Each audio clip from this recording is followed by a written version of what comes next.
Assalamualaikum warahmatullahi wabarakatuh. Perkenalkan, nama saya M. Imamul Akbar. Baiklah, di sini saya akan menjelaskan definisi dari fetal Doppler, prinsip kerja dari fetal Doppler, setelah itu bagian-bagian dari fetal Doppler, dan cara perawatan dari fetal Doppler. Baiklah, yang pertama ada definisi dari fetal Doppler. Fetal Doppler merupakan alat kesehatan yang berfungsi dalam mendiagnosa atau memeriksa keadaan janin ketika masih dalam kandungan. Biasanya digunakan saat usia 10 minggu kehamilan, atau lebih sering terdengar di minggu ke-12. Selanjutnya, bagaimana prinsip kerja dari fetal Doppler tersebut? Prinsip kerja dari fetal Doppler ini adalah dengan menggunakan ultrasound yang berfungsi untuk mengubah suara menjadi frekuensi. Begitu juga sebaliknya, frekuensi menjadi suara. Pada hal ini, yang berfungsi untuk menghasilkan ultrasound adalah transducer piezoelektrik. Cara kerja fetal Doppler sendiri yaitu dengan menggunakan transducer piezoelektrik yang di dalamnya terdapat dua bagian, yaitu transmit dan receiver.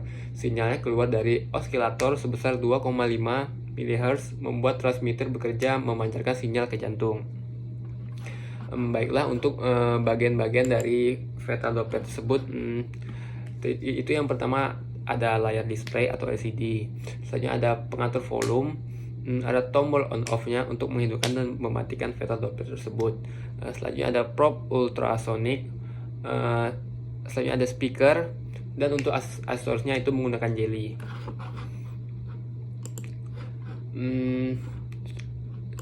Untuk cara perawatan dari fetal Doppler tersebut, yang pertama itu setelah menggunakan bisa menghapus jelly dengan tisu atau sisa-sisa jelly yang ada di probe. Selanjutnya, simpanlah Doppler pada tempatnya. Selanjutnya, jika baterai tidak berfungsi, segera diganti. Dan juga bisa lakukan kalibrasi sebulan sekali untuk fetal Doppler tersebut. Sekian, terima kasih.